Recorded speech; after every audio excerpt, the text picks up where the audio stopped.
प्रधानमंत्री नरेंद्र मोदी ने आज सुबह देश के नाम 19 मिनट का एक भावुक और सधा हुआ संदेश दिया, जिसमें कृषि कानूनों की वापसी का ऐलान हुआ। पीएम मोदी के इस ऐलान से पूरा देश हैरान रह गया, क्योंकि प्रधानमंत्री मोदी की छवि एक ऐसे नेता की है जो कड़े और निर्णायक फैसलों के लिए जाने जाते हैं। आर्टिकल 370 से लेकर ट्रिपल तलाक, नोटबंदी जैसे कई ऐसे फैसले हैं जिन पर तमाम विरोध के बावजूद मोदी सरकार पीछे नहीं हटी।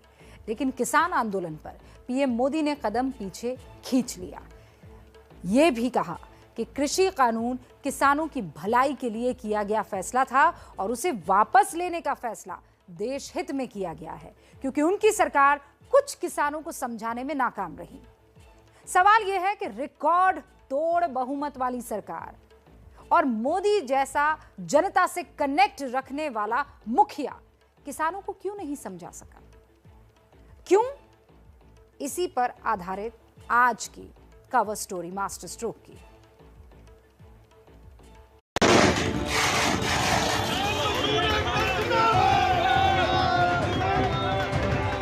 आज मैं आपको, पूरे देश को ये बताने आया हूं कि हमने 3 कृषि कानूनों को वापस लेने का, रिपील करने का निर्णय लिया।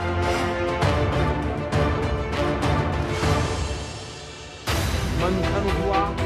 19 नवंबर की सुबह 9 बजे प्रधानमंत्री नरेंद्र मोदी के इन 19 शब्दों की गूंज देश भर में कुछ यूं सुनाई दी।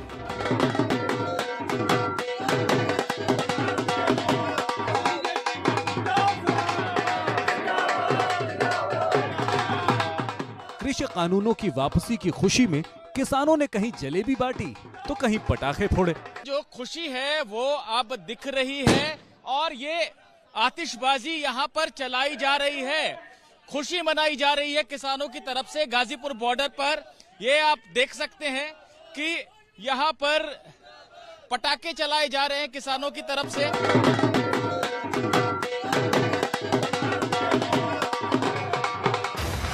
ये नजारा किसान आंदोलन का केंद्र दिल्ली के गाजीपुर बॉर्डर का था। आंदोलन का दूसरा सबसे बड़ा ठिकाना दिल्ली का सिंघू बॉर्डर है। यहाँ युवा किसानों के जश्न का नजारा दिखा। सिंघू बॉर्डर पर जश्न का माहौल है, किसान खुशियां मना रहे हैं। खासतौर पे उत्साह है युवा किसानों में। सिंघू बॉर्डर पर साल भर से आंदोलन चल रहा है कृषि कानूनों को रद्द करने की मांग को लेकर, और देख सकते हैं आप ट्रैक्टर पर ही युवा किसान जो है वो नाच गा रहे हैं। कृषि कानूनों की वापसी का जश्न देश के अलग अलग हिस्सों में भी कुछ इसी तरह नजर आया। पंजाब से लेकर पीलीभीत तक और मध्य प्रदेश से लेकर महाराष्ट्र तक किसानों ने जश्न मनाया। कृषि कानूनों से नाराज किसानों के तबके ने इसे अपनी जीत करार दिया। यह हमारे किसान भाइयों की एक बहुत बड़ी जीत हुई है। बहुत खुशी हुई, बहुत ज्यादा। किसानों को गुरुपर्व का तोहफा मिल गया। हम जो लड़ाई लड़ रहे थे अभी हमें उसकी और हिम्मत मिल रही है कि हाँ हम जीतेंगे एक दिन। अभी जीत जरूर है लेकिन पूरी जीत अभी नहीं हुई है। कृषि कानूनों की वापसी का जश्न मना रहे ये वही किसान हैं जिनके बारे में प्रधानमंत्री ने अपने संबोधन में कहा कि साफ नियत के बावजूद वो किसानों के एक तबके तक अपनी बात नहीं पहुंचा पाए। साथियों, मैं आज देशवासियों से क्षमा मांगते हुए सच्चे मन से और पवित्र हृदय से कहना चाहता हूं कि शायद हमारी तपस्या में ही कोई कमी रही होगी, जिसके कारण दिए के प्रकाश जैसा सत्य कुछ किसान भाइयों को हम समझा नहीं पाए। देश के प्रधानमंत्री का ये कहना कि कृषि कानून के फायदे सरकार किसानों के एक तबके को नहीं समझा सकी, इससे सवाल ये उठता है कि कानूनों में ऐसा क्या था जो सरकार ने पूरी ताकत और समय लगाने के बाद भी समझाने में नाकाम रही, वो भी ऐसे नेतृत्व के मौजूद होते हुए जिसे भारतीय राजनीति में संवाद का एक्सपर्ट माना जाता है।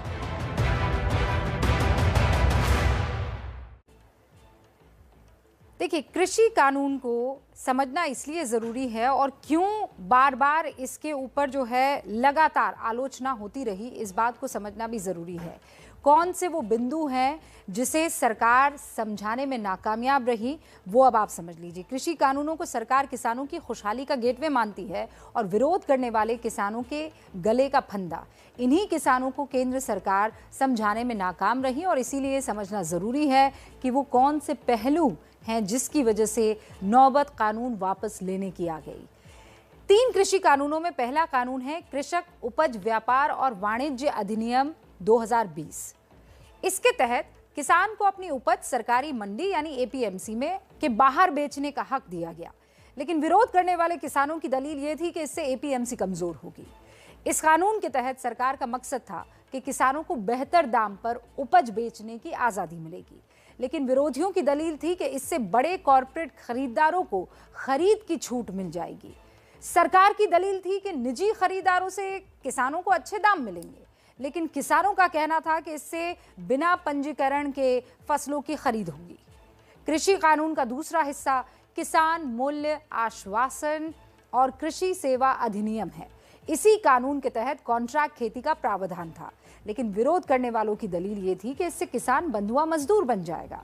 सरकार का कहना था कि कॉन्ट्रैक्ट के बाद अगर नुकसान होता है तो भरपाई करार करने वाला करेगा, लेकिन इसके विरोध में यह दलील दी जा रही थी कि विवाद होने पर कमजोर किसान कारोबारियों से कैसे लड़ेगा। सरकार का कहना है कि नए कानून से फसल खराब होने पर भी किसान को दाम मिलेंगे, लेकिन विरोध कर रहे किसानों के मुताबिक कारोबारी विवाद के निपटारे के लिए महंगे वकील करेंगे और किसान उलझता रहेगा। तीसरा कृषि कानून आवश्यक वस्तु संशोधन से जुड़ा है, जिसके तहत अनाज, दाल, तिलहन और आलू को आवश्यक वस्तुओं की लिस्ट से हटा दिया गया। किसान संगठनों का कहना है कि इससे सीधे सीधे उद्योगपतियों को फायदा पहुंचेगा।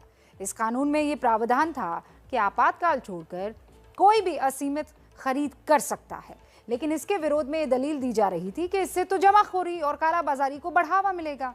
और बड़ी पिक्चर ये है कि कृषि कानून का जो विरोध करने वाले हैं उनकी दलील ये थी कि उद्योगपति किसानों का शोषण करेंगे, जबकि सरकार ये समझाने की कोशिश कर रही थी कि इससे छोटे किसानों की आमदनी बढ़ेगी।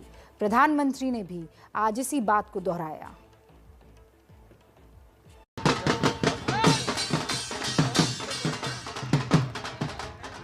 देश में 3 कृषि कानून लाए गए थे।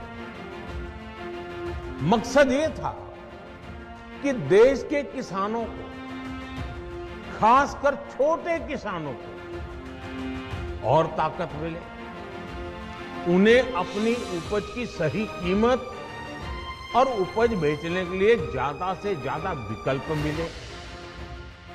बरसों से ये मांग देश के किसान, देश के कृषि विशेषज्ञ, देश के कृषि अर्थशास्त्री, देश के किसान संगठन लगातार कर रहे थे।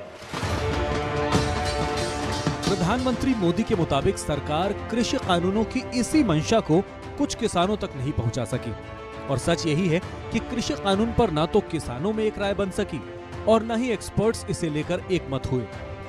ये किसानों के हित में कुछ सुधार किए गए थे, लेकिन आंदोलनकारी किसानों के दबाव के सामने सरकार झुक गई है, घुटने टेके हैं और ये कानून वापस लिए गए हैं। बहुत ही किसानों के लिए हानिकारक बात हुई है। जो 85% जो हमारे छोटे और मझौले किसान हैं वो मार्केट को डील नहीं कर सकते हैं, और ये जो कृषि कानून थे ये सिर्फ मार्केट को आगे बढ़ावा देने वाले थे। तो मार्केट में जो छोटा होता है, जिसके पास पूंजी कम होती है, वो उससे मार्केट से कोप नहीं कर पाता है। इसलिए मेरा मानना है कि जो सुधार चाहिए वो ये सुधार नहीं चाहिए थे, कृषि में कुछ और सुधार चाहिए थे। लेकिन इसे लेकर कोई कंफ्यूजन नहीं है कि देश में कृषि सुधारों की सख्त जरूरत है, और ये जरूरत क्यों है पीएम मोदी ने आज ये भी बताया। इस सच्चाई से बहुत लोग अनजान है कि देश के 100 में से 80 किसान छोटे किसान हैं। उनके पास 2 हेक्टेयर से भी कम जमीन है। आप कल्पना कर सकते हैं, इन छोटे किसानों की संख्या 10 करोड़ से भी ज्यादा है। पीढ़ी दर पीढ़ी परिवारों में होने वाला बंटवारा इस जमीन को और छोटा कर रहा है। जाहिर है जमीन नहीं बढ़ने वाली, लेकिन उतनी ही जमीन से पेट भरने वालों की संख्या जरूर बढ़ती जाती है, लिहाजा किसान की आमदनी घट जाती है। ऐसे में कृषि कानूनों में सुधार या किसान की आय के दूसरे इंतजाम नहीं किए गए तो भारत जैसे देश के लिए मुश्किलों का पहाड़ बढ़ता ही जाएगा। ये सच है, भारत के लिए कृषि सुधार बहुत जरूरी है। और क्यों जरूरी है, इसे समझने के लिए कृषि के अर्थशास्त्र से कुछ आंकड़ों को जानना आपके लिए बहुत जरूरी है। 2019-20 में भारत की जीडीपी में कृषि का योगदान 18.4% का है, जबकि रोजगार में कृषि का शेयर 45.6% है। अब जरा आजादी के बाद से अब तक भारत के अलग अलग सेक्टर्स की ग्रोथ रेट पर आप नजर डालिए।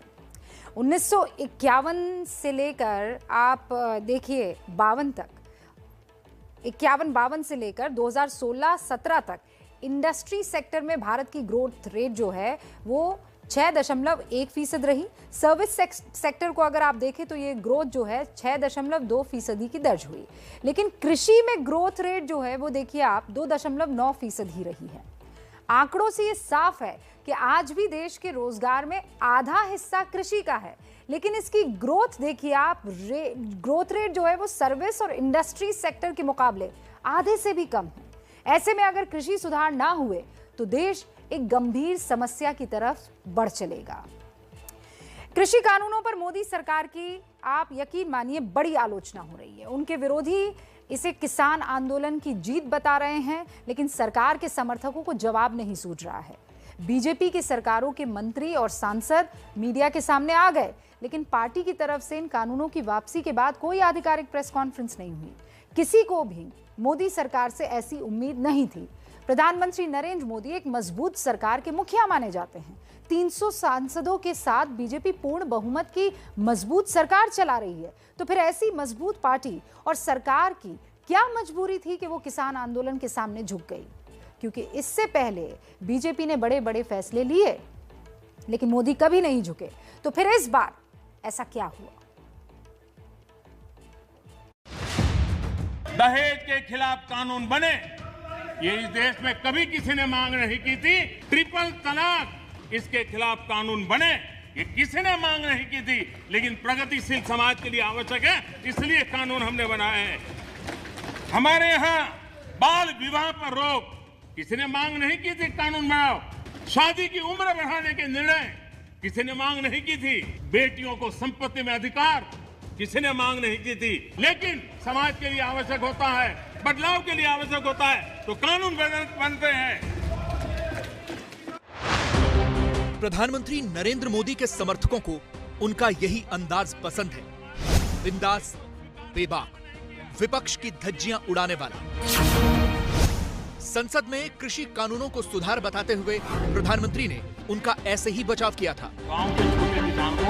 अपने कृषि कानूनों को वो पहले दिन से किसानों के लिए सुधार बता रहे थे, उनके पीछे डटकर खड़े थे। देश के किसान को इतने अधिकार मिल रहे हैं, तो इसमें गलत क्या है?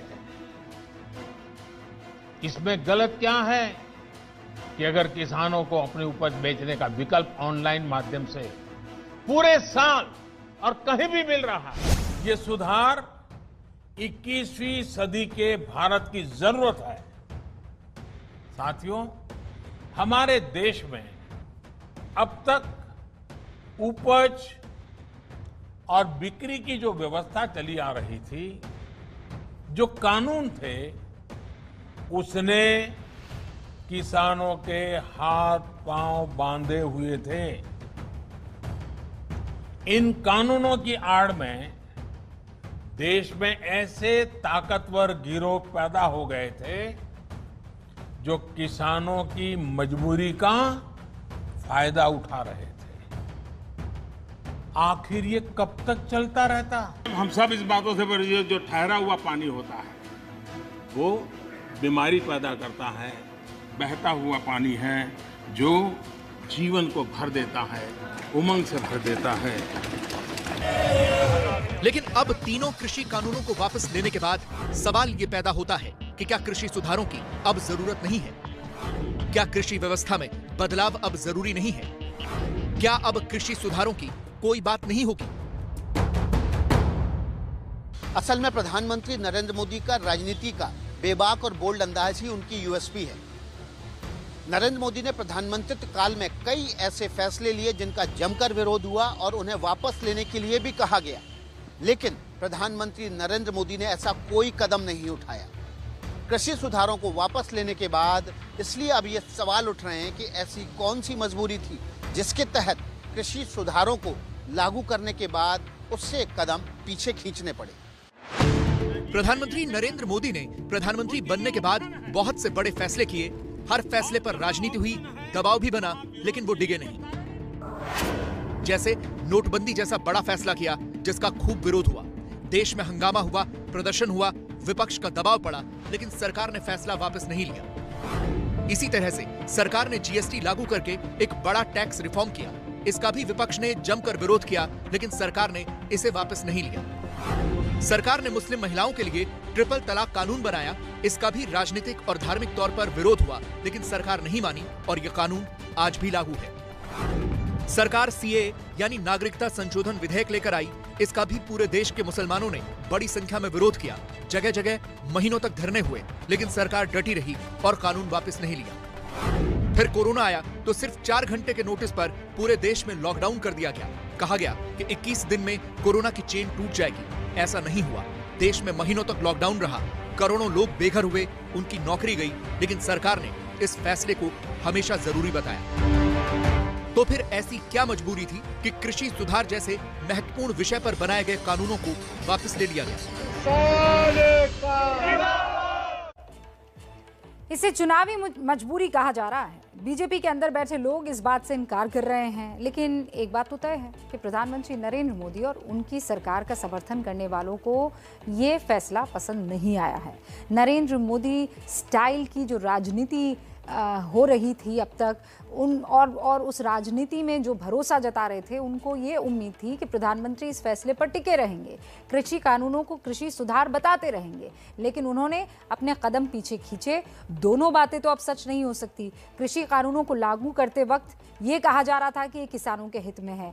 अब उन्हें हटाते हुए भी अगर यही कहा जाए तो कैसे माना जाए? या तो आप पहले गलत थे या फिर अब गलत है। मैं आज देशवासियों से क्षमा मांगते हुए सच्चे मन से और पवित्र हृदय से कहना चाहता हूं कि शायद दिए के प्रकाश जैसा सत्य कुछ किसान भाइयों को हम समझा नहीं पाए। हमने 3 कृषि कानूनों को वापस लेने का, रिपील करने का निर्णय लिया है। प्रधानमंत्री नरेंद्र मोदी का ये रूप उनके कई समर्थकों को कमजोरी की निशानी भी लगा है। इतने बड़े फैसले पर इतने दिनों के बाद यूटर्न लेते हुए मोदी सरकार पहली बार दिखी है। प्रधानमंत्री मोदी भी यही कह रहे थे कि वो किसानों को नहीं समझा पाए और उनके कृषि मंत्री भी यही कह रहे हैं। मुझे दुख है कि इन कानूनों का लाभ हम देश के कुछ किसानों को समझाने में सफल नहीं हो पाए। कुछ किसानों को इन कानूनों में आपत्ति दिखाई देती थी। यद्यपि तर्क के साथ हम लोगों ने चर्चा का रास्ता अपनाया, उनको समझाने की कोशिश की, लेकिन फिर भी हम सफल नहीं हुए। अब बहस इस बात पर हो रही है कि क्या कानून सही थे, बस सरकार समझा नहीं पाई, या फिर कानून में ही कोई खामी थी, इसलिए किसानों ने सरकार का कोई तर्क नहीं सुना। लेकिन क्या कृषि कानूनों में सुधार का भारत ने एक बहुत बड़ा मौका गंवा दिया? कृषि कानूनों पर सुप्रीम कोर्ट की गठित कमेटी के सदस्य हैं अनिल घड़मट, जो ये सवाल उठा रहे हैं कि क्या किसी में भी कृषि सुधारों को लागू करने की हिम्मत नहीं है। ये बहुत ही दुर्भाग्यपूर्ण बात है कि किसानों के हित में कुछ सुधार किए गए थे, लेकिन आंदोलनकारी किसानों के दबाव के सामने सरकार झुक गई है। किसानों के लिए हानिकारक बात हुई है। लाखों किसान इन पुराने कानूनों के वजह से आत्महत्या कर रहे हैं, और अब ये कानून वापस लिए गए तो किसी भी पार्टी की सरकार सत्ता में आती है तो अगले 50 साल तक कोई भी कृषि कानून में सुधार करने की हिम्मत नहीं करेगा। ऐसी राय सिर्फ एक ही कृषि विशेषज्ञ की नहीं है, ये विजय सरदाना है, जाने माने अर्थशास्त्री। वो भी इसे दुर्भाग्यपूर्ण बता रहे हैं। उनका कहना है कि सरकार के इस फैसले से फायदा कम और नुकसान ज्यादा होगा। जिस तरह से तीनों कानूनों को वापस लिया गया है, निश्चित रूप से इससे जो भारत के खिलाफ शक्तियां हैं उसका मनोबल बढ़ेगा। और क्या सरकार अब तीनों कानून वापस होने के बाद किस तरह से इस आंदोलन के जरिए जो दिल्ली का घेराव हुआ है इसको हटाएगी? मुझे नहीं लगता कि अगले 10 साल तक कोई भी पॉलिटिकल पार्टी हिम्मत कर पाएगी किसी भी एग्रीकल्चर रिफॉर्म को लाने की, चाहे वो केंद्र में हो या राज्य में हो। लेकिन इस मामले पर अर्थशास्त्री भी बटे हुए हैं। प्रोफेसर विजय सरदाना और अनिल घनवट जैसे विशेषज्ञों को ये दुर्भाग्यपूर्ण लग रहा है, लेकिन कुछ विशेषज्ञ ऐसे भी हैं जो इसे सही कदम बता रहे हैं। उनका कहना है कि ये सुधार थे ही नहीं, बल्कि ये कॉर्पोरेट को बढ़ावा देने वाले बिल थे। जो सुधार चाहिए वो ये सुधार नहीं चाहिए थे कृषि में, कुछ और सुधार चाहिए थे जिससे कि जो गरीब किसान है, छोटा किसान है, उसकी सुधार हो सके। ये जो सुधार जो बात इन 3 बिलों में की गई है, वो कॉर्पोरेट सेक्टर को बढ़ावा देने के लिए किए गए। तो इससे मेरा मानना है कि जो प्रधानमंत्री जी ने किया है वो बिल्कुल सही किया है। मेरा मानना है कि सरकार को पहले ही ये जान लेना चाहिए था, मान जाना चाहिए था कि जिसको वो रिफॉर्म कह रहे हैं वो एक्चुअली रिफॉर्म नहीं थे। और लेकिन सरकारें और सरकार के जो पॉलिसी मेकर्स हमारे जो सरकार में बैठते हैं, उनका जो है इतना कॉर्पोरेट का दबाव रहता है कि उनको उसके आगे कुछ नजर ही नहीं आता है। देखिए, विपक्ष का आरोप है कि सरकार का फैसला चुनाव को देखते हुए लिया गया। सरकार के फैसले और वोट का गुणागणित आपको देखना चाहिए।